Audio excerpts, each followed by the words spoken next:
Coming up on WUFT's First at 5, Gainesville's top cop is leaving his post. We comb through Chief Lonnie Scott's resignation letter, why he doesn't agree with the city's decision. Plus, local small businesses fighting big box online retailers. We investigate how a recent surge in online shopping is impacting local businesses. And the name, image, and likeness of high school athletes are up for debate. Not going to be level. Your private schools with all the money is definitely going to have an upper hand when it comes into the NIL deals. How this could impact the landscape of youth sports across Florida. First at 5 starts now. First at 5. From the University of Florida's College of Journalism and Communications, you're watching WUFT News. A new era of high school sports might be coming to the state where athletes will profit on their name, image, and likeness. This is First at 5. I'm Kennedy Mason. And I'm Serra. Sowers. The implementation of NILs across Florida high schools is only in the discussion phase, but it could affect athletes' commitment to schools. WUFT's Jake Lynch is live from Citizens Field with what coaches think about how this could change high school sports. The Florida High School Athletic Association had its first discussions today on whether it's going to allow its student athletes to be paid for their name, image, and likeness.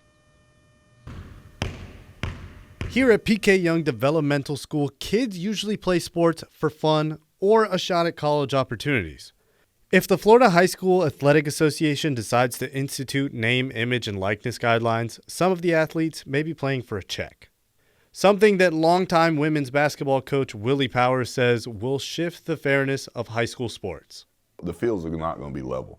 Your private schools with all the money is definitely going to, have an upper hand when it comes into the NIL deals.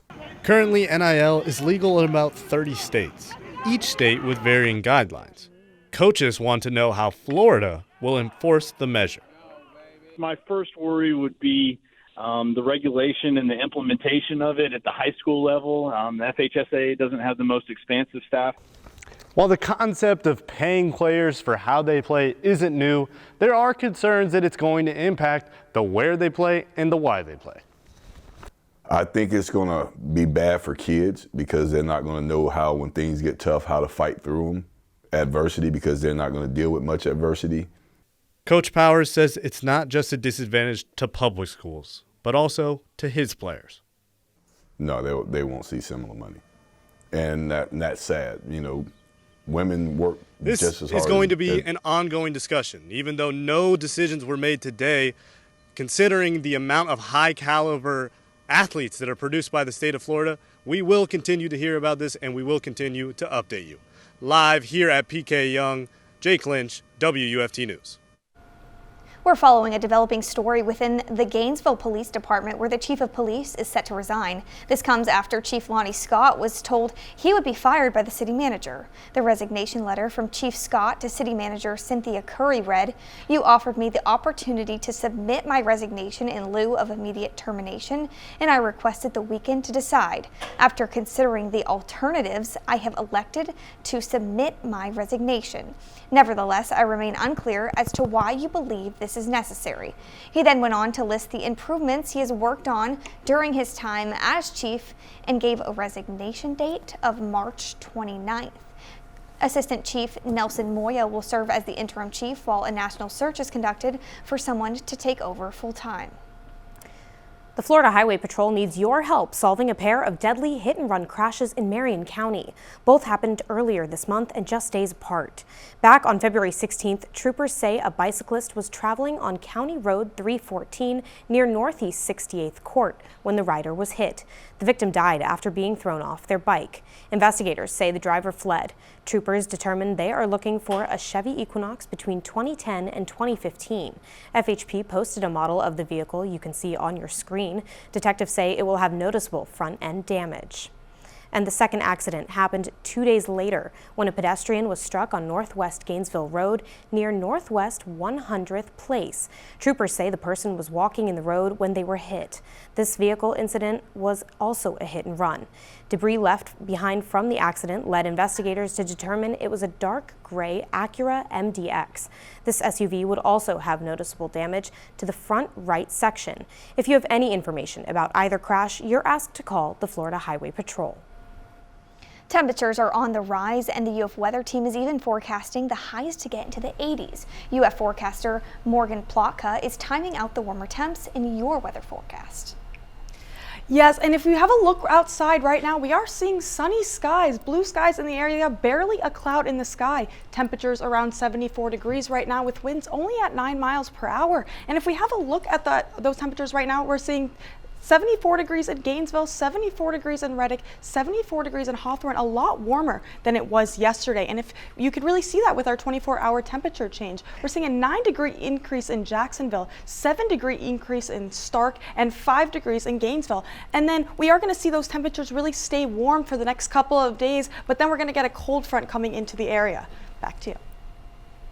Gainesville Mayor Harvey Ward is speaking about the city's cold night shelter program.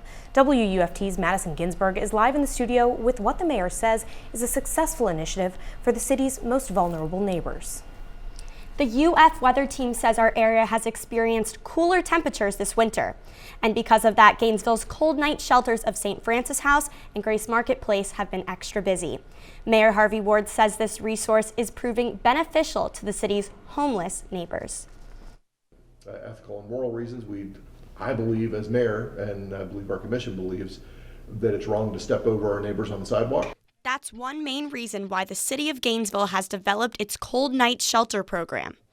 When nights reach below 45 degrees, St. Francis House and Grace Marketplace open their doors to the city's most homeless and vulnerable of their populations. A 45-degree night in Florida is often worse than a much colder night in drier climates.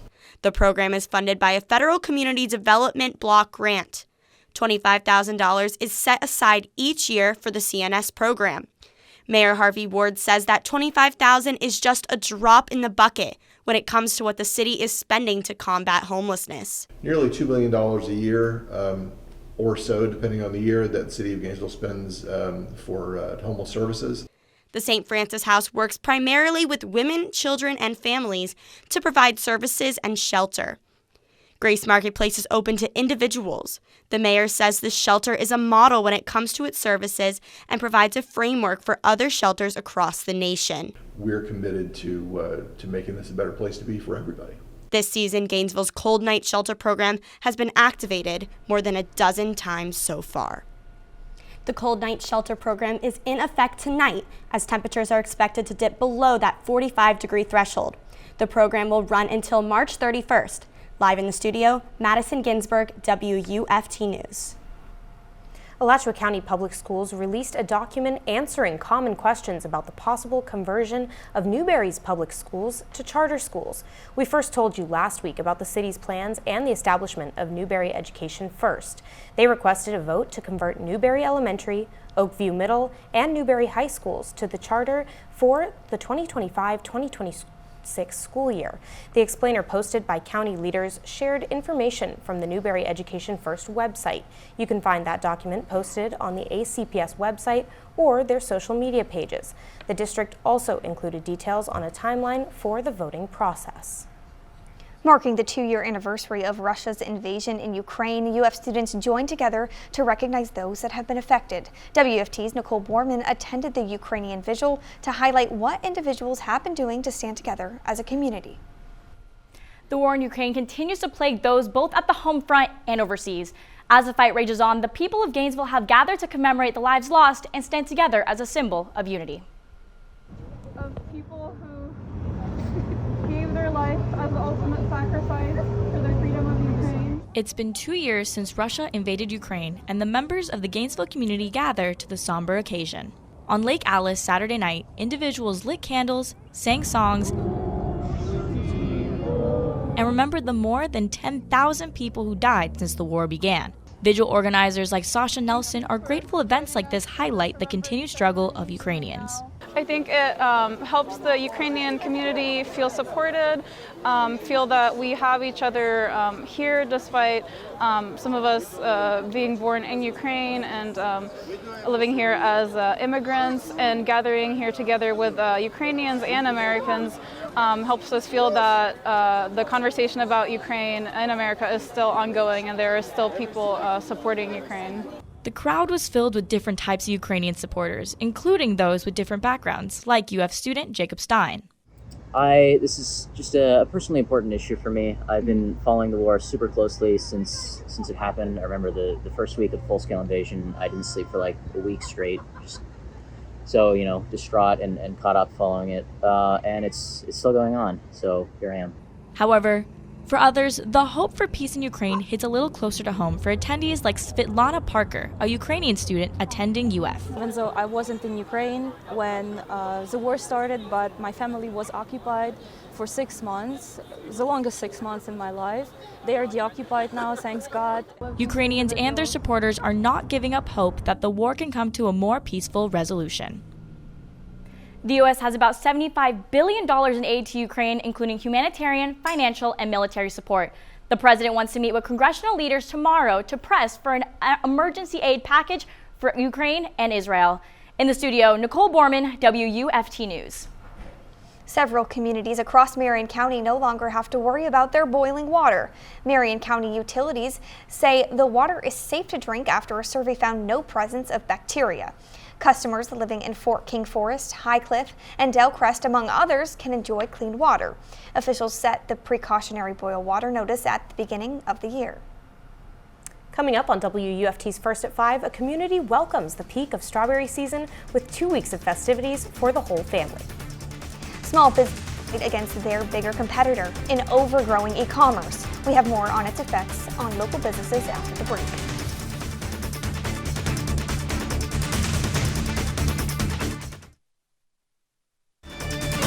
You're watching WUFT-TV News. While online stores may have become a staple in your shopping routine, small businesses without the online option sometimes suffer. WUFT's Lily Kino is live from the local business 108 Vine. Lily, you spoke with local businesses about how the growth of online retail stores is threatening their profits. More and more businesses are embracing an online presence, including the one behind me, 108 Vine. As road traffic increases for delivery drivers, foot traffic tends to decrease for small businesses. Local stores feel the impact firsthand. 108 Vine and Plant Stay owner Bren Strickland noticed a constant increase in her shop's online sales. But to her, there is nothing like in-person shopping. Our reason for being here is for the brick and mortar experience. I think of it like the antithesis to big box stores, kind of the opposite of that, just a slower pace to shop, a quieter atmosphere, somewhere where, the people here working can know your name. Like, that's what we want to be. So we definitely prefer the in-store experience. According to a 2024 Statista report, 20% of all shopping has taken place online this year. In 2023, e-commerce made up over 19% of retail sales. By 2027, online shopping is predicted to account for a quarter of those sales. Bren added the online storefront and business started to boom. Definitely. Each year it's increased, I'd say more. A leading cause of rising internet sales is the lower prices offered online relative to those in store. According to Forbes Business, this is because online stores don't have to account for the same overhead costs that in-person stores do. The plant shop florist owner Betsy Gardner has seen the impact of this on her customer base. Being a florist has some challenges. It's kind of a dying art. People might not be doing financially as well as they have in other years, so they'll still spend, but they might not just spend as much as in the past. Despite competition from online sales and big brands, these small business owners believe that shopping small is an important part of the local economy. E-commerce is a trend that is expected to only increase with time. In order to not only survive but thrive, many businesses may need to find ways to adapt to this digital customer base. Lily Kino, WUFT News. A family-owned farm in Williston is hosting its 3rd annual Strawberry Festival. Amberbrook Farms is celebrating the peak of strawberry season with 2 fun-filled weekends. The festival includes strawberry and sunflower picking, live music, and activities for the whole family. It opened on Saturday with 2,000 people in attendance. The festival's activities are different every year, giving attendees a reason to come back. The farm's focus, however, is sharing the growing process with the community. I really feel that there's a true difference from, buying it at the grocery store versus picking it yourself. Finding that perfect berry in the field is so important. Attendees can also participate in classes to learn more about how to grow berries. The festival wraps up this coming weekend. Neighbors in Ocala will have another opportunity to share their thoughts about the city's future plans. The city will host a second meeting on this year's Vision 2050. Officials will address the public about future projects and will take up residents' input to update their comprehensive plan. A total of 3 meetings will take place this year. This week's meeting is happening Wednesday at the Fort King National Historic Landmark at 5:30 p.m. This week, Florida Department of Transportation officials will discuss updates on the project to expand a state road in Marion County. Tomorrow's meeting will discuss the progress towards the expansion of State Road 40 near Silver Springs. Officials say the goal is to increase safety and improve the multi-use accommodations. Anyone looking to participate can attend the meeting at Forest Community Center at 5:30 p.m. With temperatures on the rise for the next couple of days, we will be hitting 80 degrees until we hit that cold front. I will be tracking that cold front coming up next. You're watching WUFT-TV News. It is looking absolutely beautiful outside today. Not even a cloud in the sky, sunny and blue sky, 74 degrees, winds at around 9 miles per hour, and it's feeling a lot warmer this afternoon than how we woke up in the 40s. And then tomorrow we're also going to wake up in the 50s. It's going to feel a lot warmer than it did this morning. Now temperatures right now are in the 70s, 74 degrees in Gainesville, 74 degrees in Reddick, 74 degrees in Hawthorne, and it's feeling a lot warmer. And tomorrow that warmth does continue. Now looking at tomorrow, we're going to see temperatures go up to the high 70s. We're going to wake up in the 50s, and then it's going to get as high as the 70s with sunny skies plastered tomorrow morning. Now that warm weather is bringing us some pollen in the area. We're going to see a lot of tree pollen for the rest of the week, and then our grass pollen is going to be a little bit less towards the end of the week because of that cold front coming in on Thursday, bringing in cooler weather. Now we're not really seeing any ragweed pollen, 0 to none, but we are going to see that a little bit less this weekend when we're getting those showers. Now it is 75 degrees. We're going to get a little bit cooler this evening with temperatures down to the 50s, but it's going to still feel pretty warm tomorrow due to those high temperatures. Now for the next couple of days, we are going to feel a little bit warmer. We have a cold front coming in on Wednesday night. That's going to bring cooler temperatures coming in for the rest of the week, and then some showers coming in this weekend. And now let's talk about those showers for a bit. Now on Saturday, we're going to see showers around 20% chance, 70 degrees. And then on Sunday, we are going to see temperatures also high with a lot of rain and showers. And then for the rest of the week, we are going to be a little bit warm until Thursday when we get that cold front. And then Saturday and Sundays when that rain's going to really come in and temperatures are going to increase a little bit. Back to you. The Gators swimming and diving program has continued to make a splash this season, capitalizing off a historic performance at the SEC Championship to help clinch another impressive accolade for the Orange and Blue. The Gators put on a performance for the ages this weekend. I'll bring you this and more in my report when I get back.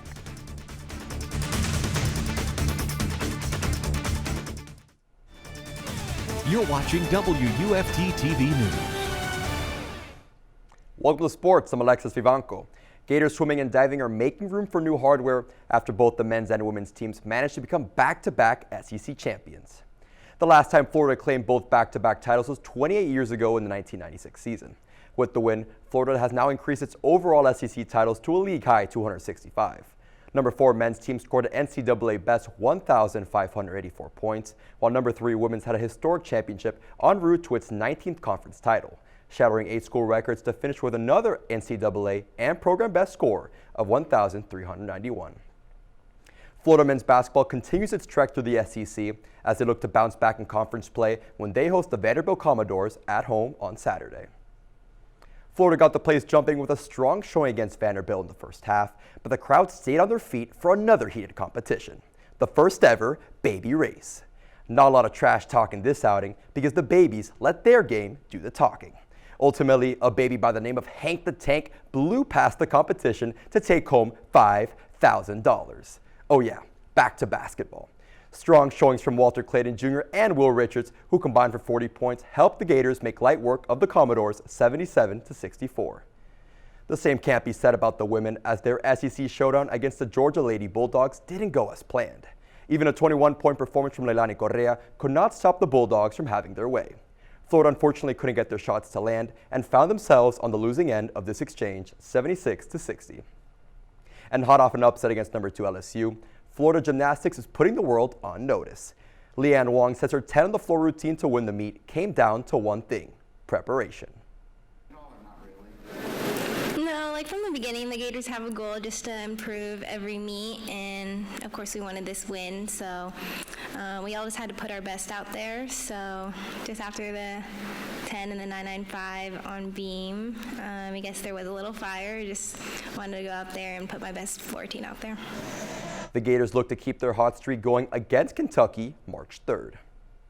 Gator baseball continues to make their presence felt and climb the rankings as they host the Columbia Lions for a weekend slate of games. The Gators welcome in the Lions, who were projected to finish second in the Ivy League, and kindly dropped them down a few notches. Friday and Sunday saw Florida take care of business by double digits on 2 separate occasions, and home runs from Tyler Shelnut, Colby Shelton, Ty Evans, Dale Thomas, Luke Heyman, and Brody Dene helped the Gators to improve the record to 5-1. And finally, in some NBA news, Jimmy Butler and Nikola Jovic will be serving a 1-game suspension tonight in the Miami Heat's match against the Sacramento Kings. Thank you so much, Alexis, and I'm sure that the nice weather probably helped out the baseball game at least. Yes, absolutely, and I know we all had nice warm weekends. I was by the beach, and you were tanning, and you were at the beach, I heard. So definitely a warm weekend for all of us, which was wonderful in my opinion. So can we have one last check on the weather just to kind of see what the weather's going to be looking like? Absolutely, and it was really warm this weekend, and it also is going to continue to be warm for the rest of the week until we get that cold front on Thursday, dropping temperatures to maybe the 60s and then some weekend rain. Thanks, Morgan. BBC World News is next, and the PBS News Hour is coming up at 7. Remember, your Florida news is always on at WUFT.org. Have a good night.